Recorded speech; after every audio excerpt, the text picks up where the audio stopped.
কুরবানির গোশত আমরা কিভাবে বন্টন করব এবং কুরবানির গোশত খেয়ে খেয়ে খেতে পারবে, এখানে আমাদের ভালো করে লক্ষ্য রাখতে হবে। নেশাব পরিমাণ মালিক হওয়ার কারণে যে কুরবানি ওয়াজিব হয়েছে, ওয়াজিব কুরবানির গোশত সবাই খেতে পারে, নিজেও খেতে পারে, ধনী গরিব আত্মীয় স্বজন সবাই খেতে পারবে, কোনো অসুবিধা নেই। এমনইভাবে নফল কুরবানি, যার উপরে কুরবানি ওয়াজিব না কুরবানি করছে, নফল কুরবানির গোশত সবাই খেতে পারবে, কোনো অসুবিধা নেই। কিন্তু কুরবানি যদি মান্নতের কুরবানি হয়, মান্নতের যদি কুরবানি হয়, তাহলে এই কুরবানির গোশত নিজেও খেতে পারবে না, ধনী খেয়েও দেওয়া যাবে না, সম্পূর্ণটা গরিবকে দিতে হবে, এতিম মিসকিনকে দিতে হবে। এবং কুরবানিটা যদি ওসিয়তের কুরবানি হয়ে থাকে, ওসিয়তের কুরবানির গোশত নিজেও খেতে পারবে না, ধনীকেও দিতে পারবে না, সম্পূর্ণটা সদকা করে দিতে হবে। কেন আমাদের খেয়াল রাখতে হবে, অনেক সময় আমরা ঢালাওভাবে বলে ফেলি ওয়াজিব কুরবানি আর নফল কুরবানির গোশত সবাই খেতে পারবে, আর মান্নতের কুরবানি আর ওসিয়তের কুরবানির গোশত সবাই খেতে পারবে না। খেয়াল রাখবেন, ওয়াজিব কুরবানি আর নফল কুরবানির গোশত সবাই খাবে, আর মান্নতের কুরবানি আর ওসিয়তের কুরবানির গোশত সবাই খেতে পারবে না, সবটাই সদকা করে দিবে। ওয়াজিব এবং নফল কুরবানির গোশতটা উত্তম হলো তিনটা বন্টন করা। একটা বন্টন নিজে খান, একটা বন্টন আত্মীয় স্বজনকে দেন, একটা বন্টন গরিবদের মাঝে বন্টন করেন, এটা হলো মুস্তাহাব। কিন্তু কোনো কারণে যদি একটু বেশ কম করা লাগে, কোনো অসুবিধা নাই। যেমন আপনার পরিবারের সদস্য বেশি, তাহলে একটু বেশি রাখতে পারেন, আবার যদি পরিবারের সদস্য কম হয় তাহলে বেশিও দান করতে পারেন। কিন্তু এখানে কিন্তু অনেকে কয় হুজুরা দেখেন একটা খাওয়ার পথ বের করছে, বেশি বলে রাখা যায়। আমরা যেমনভাবে বলছি, পরিবারে যদি সদস্য বেশি থাকে বেশি রাখতে পারেন।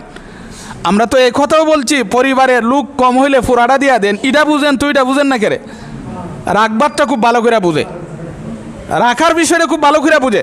ধরেন আপনার পরিবারে মাত্র 2 জন সদস্য, পুরা 1.5 লক্ষ টাকা দিয়ে একটা গরু আনছেন, আল্লাহ আপনাকে সামর্থ্য দিছে, সারা বছর গোশত খেতে পারবেন, কিন্না খাইতে পারবেন, সামর্থ্য আছে, তাহলে আপনার বেশি রাখার দরকারটা কি? পুরাটাই দিলাম না দান করে, অসুবিধা কি?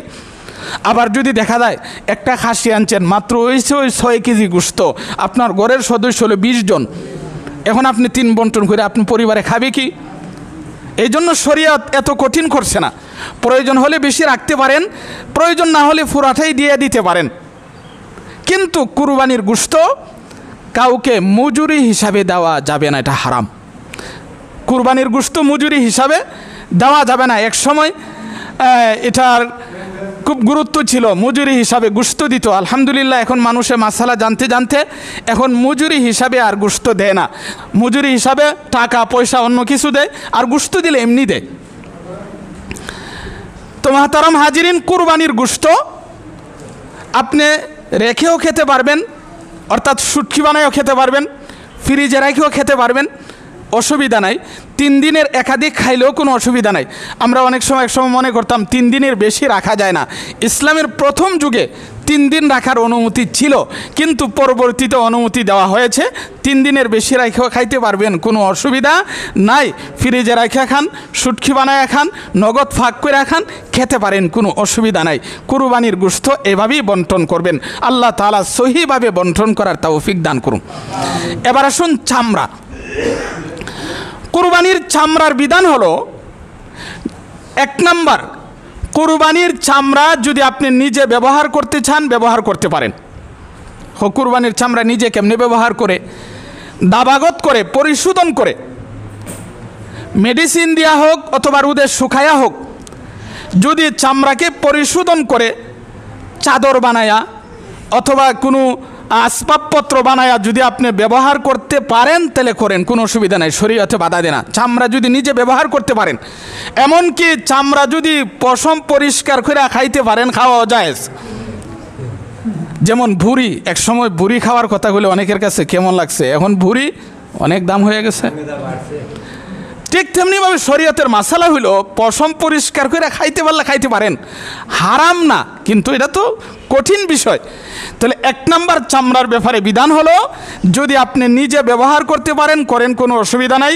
যদি পশম পরিষ্কার করে খাইতেও পারেন তাতেও কোনো অসুবিধা নাই। এটা হলো 1 নাম্বার। 2 নাম্বার হলো কুরবানির পশুর চামড়া, সরাসরি চামড়া কাউকে হাদিয়াও দিতে পারেন। সরাসরি চামড়া হাদিয়া দেওয়ার জন্য ধনী গরিব হওয়া দরকার নাই। ধনীরও দেওয়া যায়, গরিবরও দেওয়া যায়, সরাসরি চামড়া। কিন্তু 3 নাম্বার, চামড়াকে যখন বিক্রয় করে ফেলবেন, চামড়ার টাকা আপনি নিজেও খেতে পারবেন না, কোনো ধনীকেও দেওয়া যাবে না। সম্পূর্ণ টাকা ফকির মিসকিন যারা জাকাত খাওয়ার যোগ্য তাদেরকে দিতে হবে। বিক্রয় করার পরে এটা আপনি আর খেতে পারবেন না।